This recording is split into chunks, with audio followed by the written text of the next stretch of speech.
예, 대선 한 달 이제 29일 남았죠. D-29.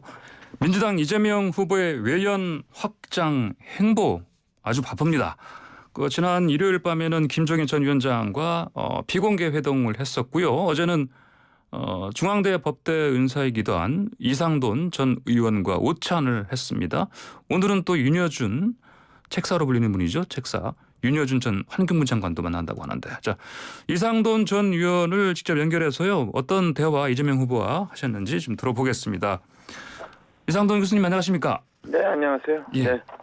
일단 이재명 후보는 제자로 있었지 않습니까? 예전에? 네, 제가 뭐 초임 교수 때 이미 그 장학생이죠. 장학생이었습니까? 네, 특대 장학생으로 입학해서 아하, 그 당시 교수들 사이에서 뭐 사법 시험은 꼭 될 거다 이런 기대를 많이 받았죠. 그냥 보시자마자 바로 사법 시험 정도는 통과할 것이다. 네, 저도 비교적 빨리 이렇게 많이 안 뽑을 때, 한백 명 뽑을 때인가죠. 지금보다 훨씬 적게 뽑을 때, 빨리 합격을 했죠. 네. 실제로 어떤 학생이었습니까? 뭐 이런 장학금 받은 거 말고 보시기에. 아니 뭐 제가 했을 때는 이미 뭐 저도 뭐 여러 교수 중에 한 사람이고 하지만 그래도 저 공부도 열심히 했고 또 이제 고시반의 그 후배 고시반 학생들 후배 학생들한테도 상당히 좀 그 통솔력이 있다 그럴까요? 뭐 그런 기 때문에 이제 많은 교수들이 기억을 하죠. 그렇군요. 알겠습니다. 그러면은요, 뭐 평소에도 이재명 후보와 이상돈 전 의원께서는 자주 소통하신다고 들었습니다. 네, 이따금 이제 만나죠. 네, 저 관사도 제가 다른 분들하고 뭐 뵌 적도 있고. 주로 어떤 얘기들 나누십니까? 이렇게 만나시면? 저는 특별한 얘기 안 하고 여러 가지 뭐 지나가는 그때 현안에 대한 의견 얘기하고 뭐 제가 이제 같이 동반한 분들과 좀 같이 뭐 한담하고 그런 거죠. 네. 뭐 그러면 교수님께서 그때 학생 때 이재명 후보 학생 때 예측하신 바대로 됐네요. 이재명 후보가. 이렇게까지 누가 예측했겠습니까? 그래서 제가 그 판검사 임명을 안 하고 자기 그 성남에서 뭐 변호사를 하겠다 그래서 이제 그렇게 생각했고 또 이제 선거에 몇 번 나와서 안 돼서 그랬는데 제가 그때 느끼기에도 2010년에는 당선될 것 같다는 그런 느낌이 오더라고요. 그때 시장은 당선이 됐죠. 그러셨군요. 어제 오찬을 함께 하셨는데 뭐 어제는 어떤 얘기 하셨습니까? 뭐 다른 분들 만나는 거는 달리 저는 뭐 여러 번 이렇게 만나는 관계니까 조금 차이는 있죠. 그리고 뭐 지지율 같은 게 이제 답보 상태죠. 사실요. 대선 한 달 앞두고 나서 특히 양자 구도는 항상 과거도 보면 답보 상태에 있습니다. 대충. 그런데 이제 본인도 이제 이런 것에 대해서 좀 답답한 기분도 있고 해서 몇 사람 같이 중심하면서 환담을 했습니다. 최근에 그 사자 TV 토론했는데 뭐 토론회 얘기는 안 하셨어요? 어떻게? 토론회 얘기는 뭐 별로 없었고요. 그리고 이제 무엇보다도 이제 그 하루 이틀 전에 국민통합, 국민내가 이런 거를 좀 공식적으로 얘기를 했죠. 그래서 이제 거기에 대해서는 제가 과거에 박근혜 전 대통령, 그다음에 문재인 대통령 후보 때 국민 대통합하겠다고 그렇게 공약을 했지만은 다 두 사람 다 지키지 안 했다, 지키지 못했다. 그래서 그렇게 단순하게 그런 말을 한다는 게 별로 이렇게 설득력이 있겠느냐. 좀 보다 좀 구체적이고 그리고 뭔가 좀 다른 것을 좀 내놔야 그런 설득력이 있지 않겠나. 제가 좀 그런 말을 했습니다. 그러니까 예전의 사례처럼 이렇게 흐지부지 되지 않도록 통합정부라는 거가. 선거 전에 말만 해놓고 그 맨날 그 대통령 당선되고 임기 들어와서는 안 하잖아요. 그러니까 좀 진정성을 보여야 된다. 뭐 그런 말을 했죠. 진정성을 담아내려면 구체적인 구상도 필요하다. 이걸 제시해야 된다. 이런 말씀하셨군요. 어떻게 답하던가요, 이재명 후보께서는? 거기에 대해서 뭐 당연히 그 맞는 말이요. 좀 더 구체적인 뭐 어떤 아이디어를 주신 건 없습니까? 그런 거는 뭐 없습니다. 알겠습니다. 요즘요, 이재명 후보 지지율 추세, 이거 아까 방금 잠깐 언급하셨는데 네. 뭐 박스권이라고 얘기를 하는데 네. 이걸 치고 나갈 방법도 좀 아이디어 조언을 주신 건 없습니까? 뭐 그런 걸 이렇게 치고 나갈 노책이 있으면 제가 가만히 있겠습니까? 그런 게 사실 예. 선거 30일 전에 제가 말씀드리잖아요. 예. 양자구도 이렇게 있으면은 그게 뭐 특별한 변수가 생기지 않는 그걸 이렇게 뒤집어엎기 그런 게 이게 쉽지 않습니다. 2012년 대통령 선거도 그랬잖아요. 그래서 뭐 그러니까 그 당시 문재인 후보 되겠던 사람들도 굉장히 답답했겠죠. 계속 한 2달 가까이 2% 3% 계속 박근혜 후보한테 졌잖아요. 그래서 선거라는 게 어떠한 지형이 결정되면은 그런 것을 극복한다는 것은 그렇게 쉽지 않습니다. 우리 경험이 그렇죠. 사실 이재명 후보를 학생 시절부터 알고 계시고 뭐 예상하신 것처럼 아니면 예상보다 훨씬 더 뭐 다른 단계로 지금 나와 있다 이렇게 말씀하신 것 같은데 이재명 후보가요. 그러면 문재인 대통령에 비해서 이재명 후보가 만약에 당선된다면 문재인 대통령이 한다고 했지만 못했던 거 방금 말씀하신 거라든지 국민통합이요. 이런 거 할 수 있는 후보라 보십니까? 근데 그 앞으로 하게 달렸죠. 근데 뭐 지금 본인도 뭐 그런 점을 절실하게 좀 깨닫고 있는 것 같고 그리고 사실 문 대통령이 추구했던 많은 큰 개혁 과제라는 게 너무 일방적이었죠. 그래서 이제 그 역풍을 많이 샀기 때문에 그래서 지금 지난번에 서울 부산 보궐선거 어떤 결과가 나왔기 때문에 그런 좀 경험이 있기 때문에 좀 여러 가지 생각이 많은 것 같습니다.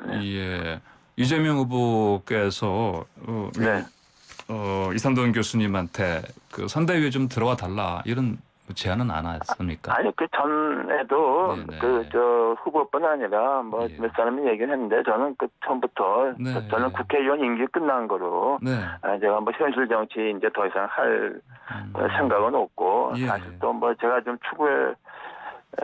하고자 했던 것이 사실상 모두 실패했지 않습니까? 제3당도 실패해버리고 제가 그런 것은 제가 이렇게 처음부터 선을 그어서 얘기를 했고 그런 얘기는 더 이상 없습니다.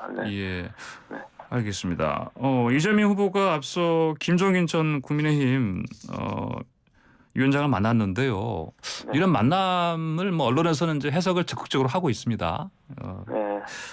이 교수님께서는 어떻게 보십니까? 이 만남. 글쎄요, 우리 옛날 말로 뭐 꿈보다 해몽이라고 할지 모르겠는데, 그래서 뭐 송영길 대표도 뭐 김종인 박사님을 다시 뭐 영입한다, 뭐 심지어 안철수 대표를 책임 총리가 가능하다 이렇게 송영길 대표가 얘기하는데, 나는 그건 너무 앞서가는 것 같고, 좀 너무 가벼운 것 같아요. 그래서 선거 임박해서 뭐 이런 발언을 하는 게 그렇게 과연 좋을지 모르겠고 그거보다는 이제 이재명 후보가 이렇게 그 민주당 고유 지지 기반보다는 좀 벗어나 있는 뭐 김종인 박사나 윤여준 전 장관이나 이렇게 만나고 이제 의견을 경청하는 그 자세 그 자체가 오히려 좀 도움이 된다고 봅니다.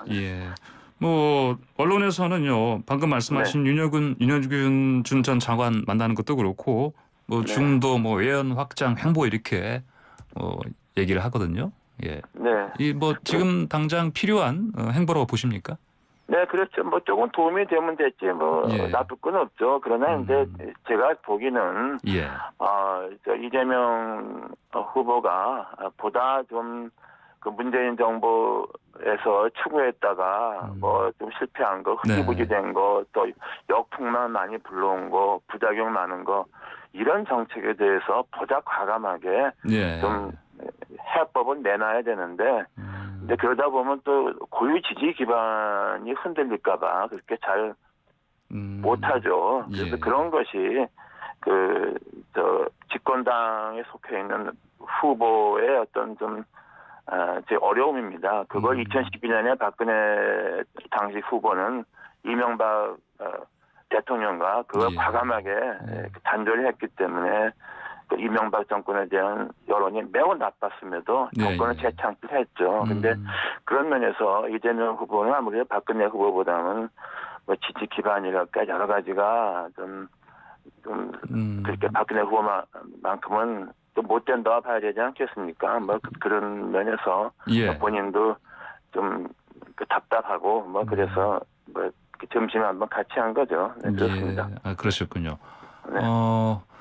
그 이재명 후보도 사실 뭐 몇 차례 얘기는 했습니다. 문재인 정부의 실패를 얘기할 때 부동산은 실패했다 이런 얘기를 하는데 이상돈 교수께서는 문재인 정부의 실패, 이 부동산 정책 말고 다른 게 또 있다고 보십니까? 아, 다른 거 다 그렇죠. 저는 그 필요 이상 저 개혁 과제를 필요 이상 이데올로기화, 이념화해서 오히려 그 역풍을 많이 불렀다고 봐요. 뭐 최저임금 인상 같은 것도 근로자들의 그 생활 수준을 높인다면 되는 것을 무슨 소득주도 성장이라고 이렇게 해서 온갖 경제학자들이 저거 말도 안 된다고 비판하지 않았습니까? 탈원전도 그렇고 그렇게 거창한 슬로건을 내보니까 오히려 그 비판과 비난이 오히려 많았던 거죠. 그리고 뭐 정당 명부제, 그다음에 공수처 같은 거 사실 그렇게 무리하게 통과시켜서 다 결과가 안 좋잖아요. 그래서 저는 정부 제도를 바꾸는 거 또 세금을 올려서 국민의 부담을 증가시키는 것은 여야의 합의 또는 최소한도 수기를 거쳐서 해야 된다고 봅니다. 그런 것을 너무 일방적으로 했어요. 그래서 지금 그 부담을 이재명 후보가 다 안고 있기 때문에 그래서 좀 힘든 거다. 말씀하신 있다 이렇게 봅니다. 말씀하신 그런 문재인 정부의 공과 가운데 잘못된 것들에 대한 그 부담이라든지 짐을 짊어지고 있는 상황이기 때문에 언론에서는 그래서 이재명 후보가 뭐 현 정권과 차별화 전략을 구사한다 얘기를 이렇게 합니다. 뭐 구체적으로 뭐 좀 더 이렇게 어떻게 차별화해야 된다. 방금 말씀하신 뭐 부동산 정책이라든지 세금이라든지 말씀하실 게 좀 있습니까? 네, 그러니까 이제 부동산 정책도 뭐 공급을 이제 뭐 풀겠다 이렇게 뭐 그런 약속을 했고 또 세금 문제 같은 것도 이게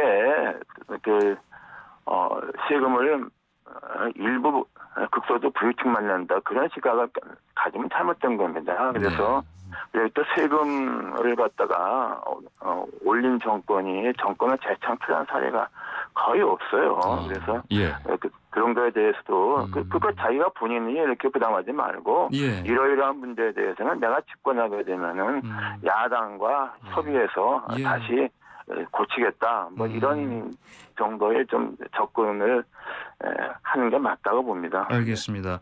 이번 대선 판세 관련해서요. 뭐 여론조사에서는 뭐 정권 교체 의견이 많습니다만 여권에서는 이재명 후보 인물 경쟁력을 좀 앞세우고 있습니다. 어느 쪽이 우세해서 어떤 결과가 나올 것으로 보십니까? 지금 그거에 대해서 제가 말씀드리기는 좀 그렇고, 지금 현재 여론조사 추세가 보면 아무래도 좀 정권 교체 심리가 크기 때문에 후보와 후보 주변의 리스크에도 불구하고 조금 야권이 우세하게 돼 있죠. 근데 그런 것을 반전하기 위해서는 좀 상당히 지금과 같은 접근으로서는 좀 한계가 있으니까 그래서 이제 뭐 후보가 김병현 박사도 만나고 윤 장관도 만나는 거 아니겠습니까? 이제 시간도 얼마나 안 남았고 또 하나는 이제 뭐 안철수 후보가 어떻게 되는가 그것도 뭐 조금은 영향을 주겠죠. 큰 변수는 아니라고 봅니다. 안철수 후보가 단일을 한다면 윤석열 후보가 가능성이 높은데 그거는 변수가 되지 않을 거다 이렇게 보십니까? 네, 큰 변수는 아니에요. 왜냐하면 지지도가 10% 이제 미만으로 떨어지기 때문에 그리고 뭐 그것이 10% 이렇게 또 온전하게 가지는 않습니다. 가지 않고 그래서 조금 두근대겠지만은 또 이제 그 과정이 그게 간단치 않고 사람은 굉장히 피곤하게 만들고 아주 그 윤석열 후보와 국민의힘 자체를 피곤하게 만들 거예요. 다 겪어본 사람은 다 압니다. 그래서. 피곤하게 만드는 게 안철수 후보를 겪어봐서 한다는 말씀 같은데. 그렇죠. 그럼 과거에 정당 같이 해본 사람들이 여기저기서 다 겪어봤기 때문에 예. 그래서 이준석 대표 같은 사람이 아주 그냥 선을 긋는 게 다 그런 또 나름대로 겪어본 바가 있기 때문에요. 예. 그래서 저는 그것도 쉽지 않고 단일화도 아니죠. 일방적으로 포기하는 거죠. 지금 뭐 단일화는 뭐 20몇 프로씩 비슷한 사람들이 단일화하는 거지. 네네. 지금 뭐 일방적으로 덮고 들어가는 거죠. 그게 단일화가 아니죠. 알겠습니다. 이상돈 교수님 오늘 말씀 여기까지 듣겠습니다. 말씀 잘 들었습니다. 네, 감사합니다. 네. 네. 네, 지금까지 이상돈 교수와 함께했습니다.